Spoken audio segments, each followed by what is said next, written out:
റൂഹി ആ T V ഒന്ന് of ചെയ്ത് നോക്ക്, എന്നിട്ട് എന്തെങ്കിലും ഒന്ന് എടുത്ത് കളിക്കുകയോ വായിക്കുകയോ ചെയ്ത് നോക്ക്.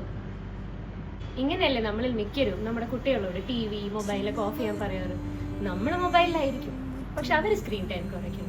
അതെവിടെ തന്നെയായ നമ്മുടെ ജോലിയുടെ ഭാഗമായോ വല്ലപ്പോഴും കിട്ടുന്ന റിലാക്സേഷന് വേണ്ടിയോ ഒക്കെ മൊബൈലിൽ ഇരിക്കുകയായിരിക്കും. പക്ഷെ അത് അവർക്കറിയില്ലല്ലോ. അവര് നോക്കുമ്പോൾ നമ്മൾ ഫുൾ ടൈം മൊബൈലിൽ അല്ലെങ്കിൽ ടി വി ഇരിക്കുക. കുട്ടികൾ നമ്മളെ കണ്ടല്ലേ പഠിക്കുന്നത്. അപ്പൊ നമ്മൾ ചെയ്യുന്നത് ചെയ്യാനുള്ള ടെൻഡൻസി അവർക്ക് എപ്പോഴും കൂടുതലുണ്ടാകും. അതുകൊണ്ട് കഴിയുന്നത്ര കുട്ടികളുടെ മുന്നിലുള്ള സ്ക്രീൻ യൂസേജ് കുറയ്ക്കണം. എന്താ ഇങ്ങനെയൊക്കെ ചെയ്യുന്നത്? ഇങ്ങനെയാണോ ഇത് ചെയ്യാൻ പറ്റുക? എത്ര പ്രാവശ്യം കാണിച്ചു തന്നതാ? ഇങ്ങനെയല്ലേ നമ്മൾ നമ്മുടെ കുട്ടികളോടും പലപ്പോഴും ഓരോന്ന് പറയുന്നത്.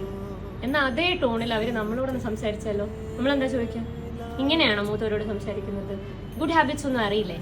നമ്മൾ ചെയ്യുന്നതാണ് നമ്മുടെ കുട്ടികൾ ചെറുപ്പം മുതൽ കണ്ടുപഠിക്കുന്നത്. നമ്മൾ അവരിൽ കാണാൻ ആഗ്രഹിക്കുന്ന ചേഞ്ച് നമ്മളീ കൊണ്ടുവരുന്നു. ഞാനോ ഇങ്ങനെയായി, ഞാനോ കേടുവന്നു, എൻ്റെ കുട്ടിയെങ്കിലും നന്നാക്കാൻ നോക്കാന്നൊക്കെ പറയുമ്പോൾ പറയാൻ എളുപ്പമാണ്, പക്ഷെ നടക്കൽ ഭയങ്കര പാടാ.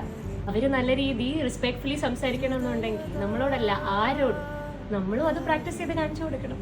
മങ്കി സി മങ്കി ഡു എന്ന് കുരങ്ങൻ ഓരോന്ന് ചെയ്യുന്നത് കണ്ട് അതുപോലെ ഇമിറ്റേറ്റ് ചെയ്യുന്ന ആളല്ലേ. അതുപോലെയാണ് നമ്മുടെ കുട്ടികളും. നമ്മളൊക്കെ ഒരേ വർഗ്ഗമാണല്ലോ.